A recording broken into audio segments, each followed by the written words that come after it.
This is the Saramonic Ultra Wireless Mic and it's awesome. It costs $300, comes with two lavalier microphones, supports 32-bit float recording, has a high SPL of 130 dB, includes time code for easy audio sync in post-production, and has a signal range of up to 250 meters with line of sight or up to 300 meters with the included antenna. In today's video, I'm going to share with you everything you need to know about this wireless microphone, including its features and also how it compares to the DJI Mic 2 in terms of sound quality and signal strength. However, before I start, I do want to mention that this video is fully sponsored by Saramonic.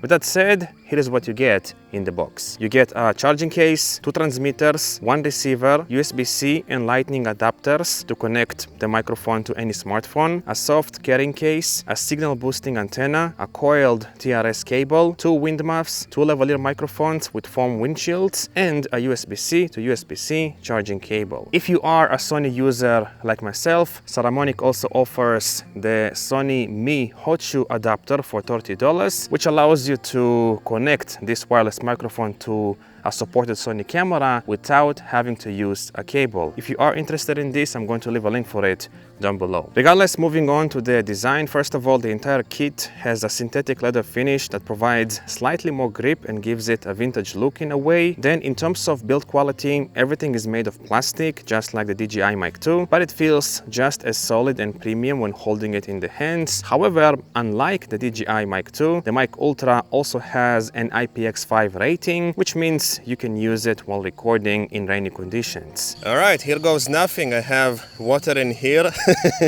microphone in here, and I'm gonna pour the water on the microphone and hopefully it's still going to work. So let's see. Pouring the water. This is so funny. Okay. I feel like this is more than enough. Let's clean it. And hopefully the microphone still works. I'm laughing because I've never poured water on a microphone. So testing, 1, 2, 3, check. Let me remove the wind muff 1 sec. Just clean it.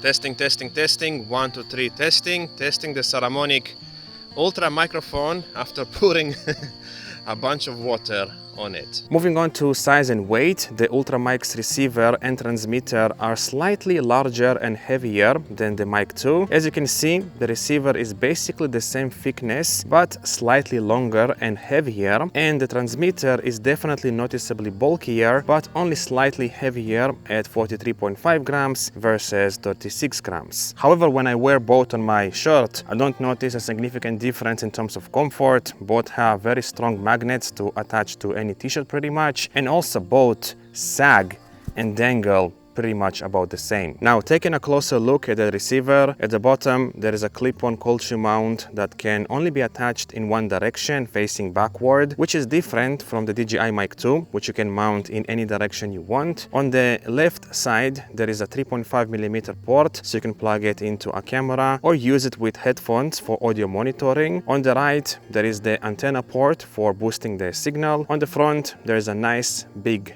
touchscreen for quick settings adjustments, along with a wheel dial, just like on the DJI Mic 2. Up top, there is a power button that also doubles as a screen lock button. And finally, on the back, there is a USB-C port for charging or firmware updates, and a twist lock adapter port that lets you easily connect to different devices like your phone, action camera, or even a Sony camera with the Mi adapter. Now, as for the transmitter, on the back there is a magnetic clip-on mount. On the left there is a USB-C port for charging or transferring files to a computer. On the right there are NC and REC buttons to quickly enable or disable noise cancellation and start or stop internal recording. On the front there is a power button that also doubles as a mute button, and up top there is a lavalier mic port without a lock, which is also where you attach the wind muff to protect the microphone in windy conditions. And I'm happy to say that the wind muff stays on the transmitter very securely, even if you wiggle it like so. So basically you don't have to worry it falling off when someone bumps into you or stuff like that. Now, moving on to power, first of all, when you open the case, everything will turn on and pair automatically for you. Then in terms of battery life, the receiver and transmitters should provide up to 6 hours of use on a single charge, or a total of 30 hours when you include the power from the external case. The case also features a handy LED indicator to show the remaining battery. The transmitters and receiver can be charged independently via USB-C, and when the receiver is plugged into a phone, you can use its USB-C port to pass through power and charge the phone. All right, and now let me go quickly through the menu of the receiver to show you exactly what kind of settings you can adjust. So first of all, you can set the gain of the transmitters independently. So you can control transmitter 1, it goes from -15 up to +15. And then you can also control the gain for the transmitter number 2. Then you can also adjust the gain of the receiver itself in here. Now, if you swipe down, you can access this quick settings menu. In here, you can mute or unmute, enable disable noise reduction, and enable disable internal recording. Now, if you go back to the home screen and then swipe left, you'll have this menu. In here, you can set the output from mono, stereo, safety track, headset, and headphones for audio monitoring. Then you can adjust the gain of the receiver in here.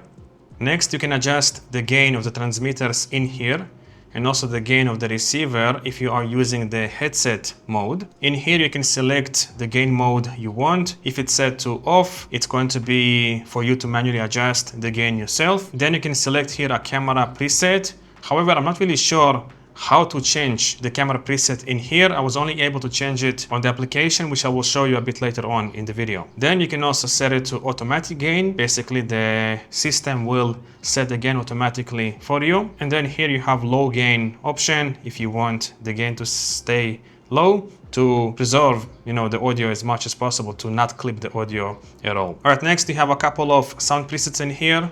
You have original, vocal boost, and low cut. Later on in the video, I'll do a couple of tests to let you hear how it sounds. Then in here, you can adjust the record settings. You can enable disable 32-bit float recording. You can also enable disable auto recording, which basically means that as soon as the system is going to power on, it's going to start automatically, recording with 32-bit float for backup audio. Next, you can adjust the speaker setting. Honestly, I'm not really sure what it does. I guess it's something to do with the phone. Then here you have the time code settings, and honestly, I don't have any experience at all with time code. So I'm just going to show you the settings you have, and if you know how to use time code, you'll figure it out for yourself. You have frame rate in here. It goes from 24 to up to 30p.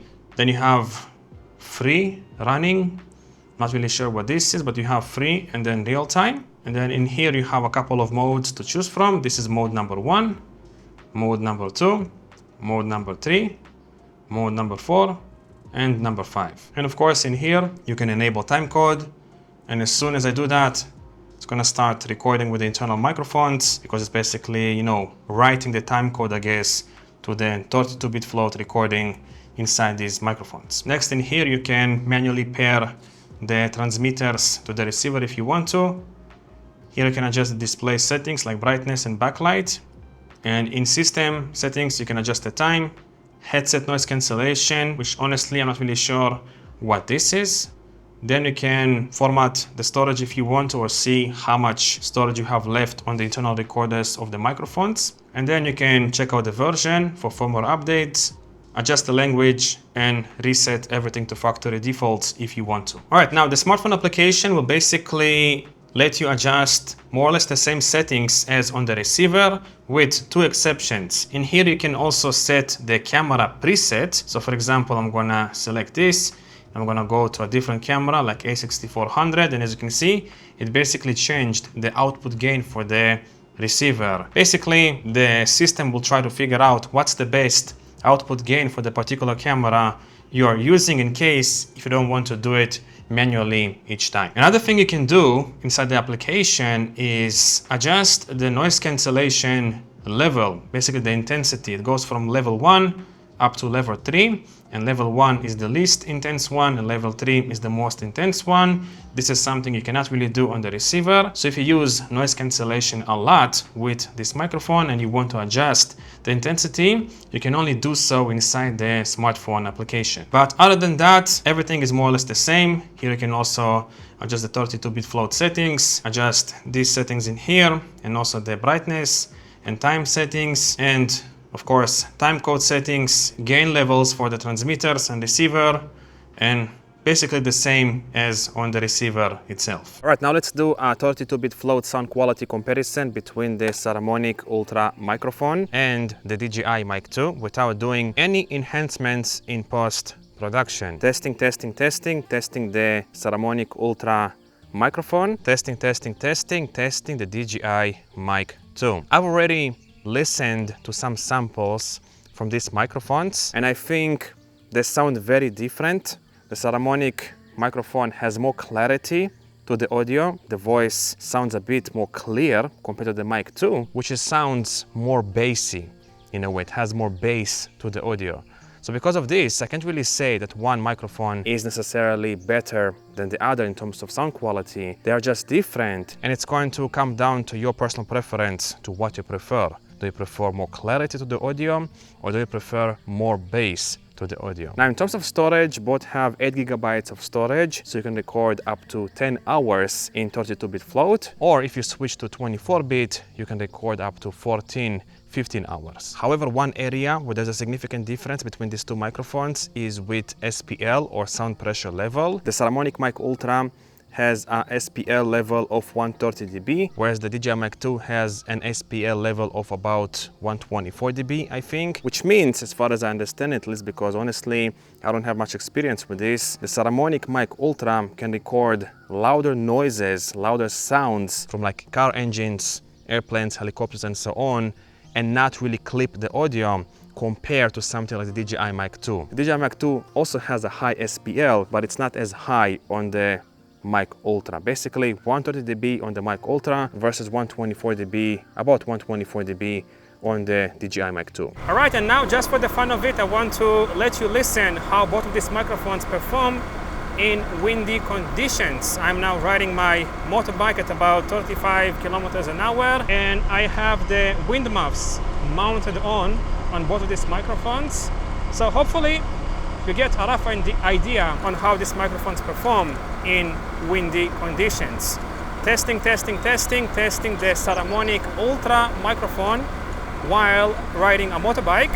Testing the DJI Mic 2 microphone while riding a motorbike. All right, and now here is a quick audio quality comparison between the built-in microphone on the transmitter of the Saramonic Mic Ultra and the Saramonic Ultra lavalier microphone. Testing the built-in microphone on the Saramonic Mic Ultra transmitter. Testing the lavalier microphone that is connected to my second Saramonic Mic Ultra transmitter. Testing, 1, 2, 3, test. Testing, 1, 2, 3, test. Now, in terms of signal strength, I've tested both microphones in equal environments, and both of them performed more or less the same. And when I did the test with the Saramonic Mic Ultra, I used it without the antenna just to show you how it performs at its base configuration without using the antenna, because even without the antenna, it should reach up to 250 meters in line of sight without losing the connection. Here are the results. I am about 120 meters away from the camera. I'm still facing the camera. I don't know if you can see me. I'm using an 85mm lens, so you might be able to spot me a little bit.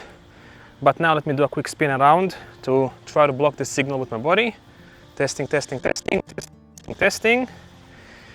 And now let me go even further back, even more back, and more back.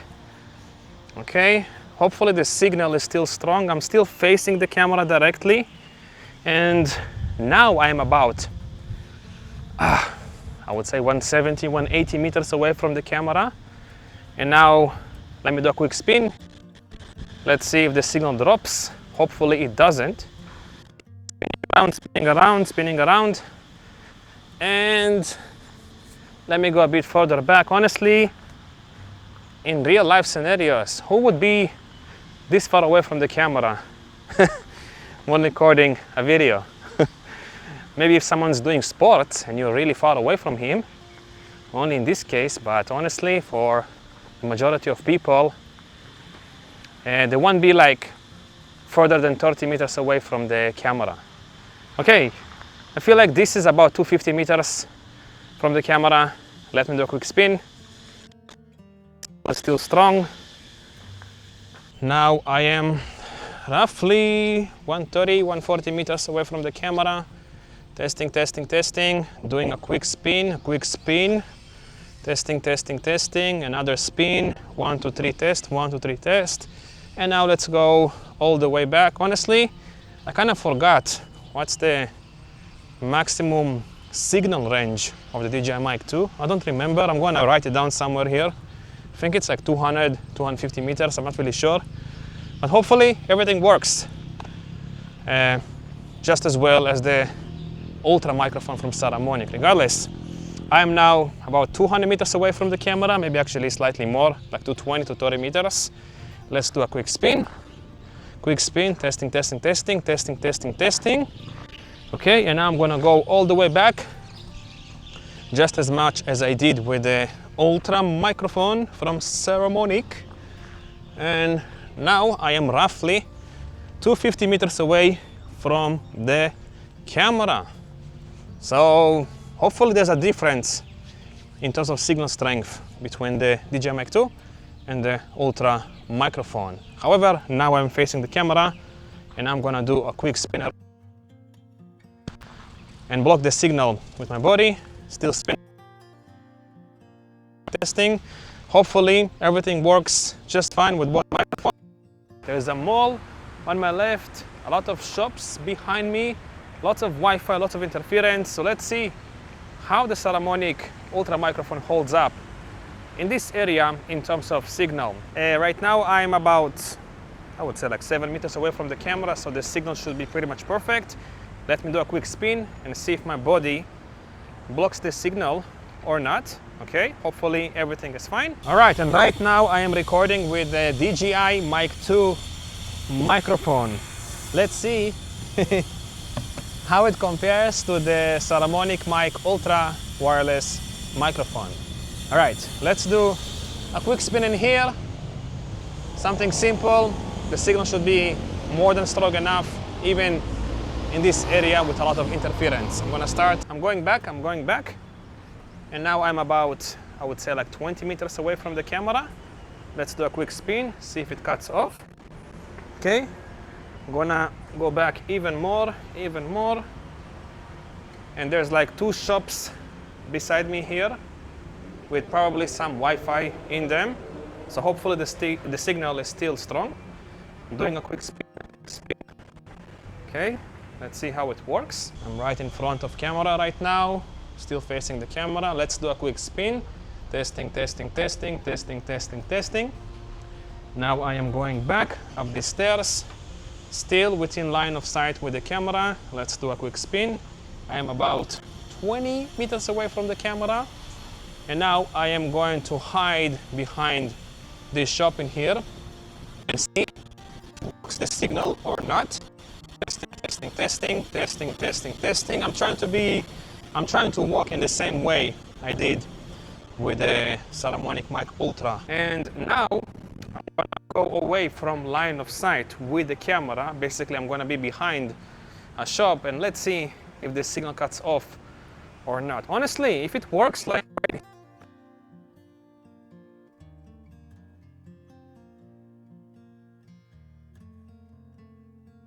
Alright, and now I want to test out the sound effects like noise cancellation and also the sound presets of the Saramonic Mic Ultra. So this is how both of these microphones sound like without adding anything, basically.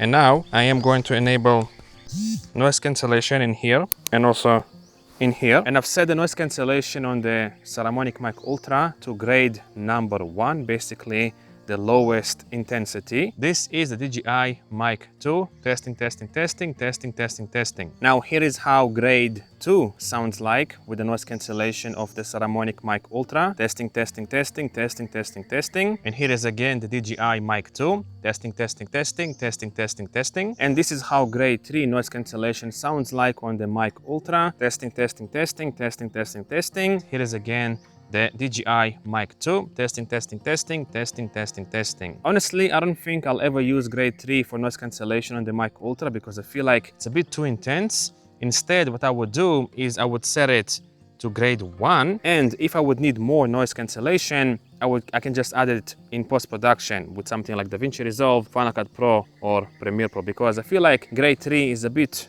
too strong for my liking, and it's always better to have, you know, the cleanest audio possible in camera, and then you can add more effects if you want to in post-production. All right, and now let's test out the audio effects. So right now I'm using the original audio effect, the original sound mode basically. And again, here is how the DJI Mic 2 sounds like compared to it. Now I'm going to switch to vocal boost, and here is vocal boost. Hopefully the sound quality improved dramatically, at least when it comes to my voice. And here is again how the DJI Mic 2 sounds like in comparison. Testing, testing, testing, testing the DJI Mic 2. And finally, I'm going to enable low cut on the Saramonic Mic Ultra, and I'm also going to enable low cut on the DJI Mic 2 because the DJI Mic 2 has a low cut preset. And here is how low cut sounds like on the Saramonic Mic Ultra. Testing, testing, testing, testing, testing, testing. And here is how low cut sounds like on the DJI Mic 2. Testing, testing, testing, testing, testing, testing. All right, so to summarize, I think the Saramonic Mic Ultra is a fantastic, fairly priced wireless microphone option, especially if you compare it to something like DJI Mic 2 or the Rode Wireless Pro. For only $270 for the option without the lavalier microphones, you get more or less the same features as on the DJI Mic 2 or the Rode Wireless Pro, like 32-bit float, time code, high SPL, fantastic audio quality, fantastic build quality, and also great battery life. So if you are looking for something like the DJI Mic 2 that has more or less the same performance as the DJI Mic 2 or the Rode Wireless Pro, but you are on a budget, definitely consider the Saramonic Mic Ultra. I'm going to leave some links for it down below for you to check out. Thank you, Saramonic, for sponsoring this video, and thank you for watching. I guess I'll see you again soon. Bye-bye.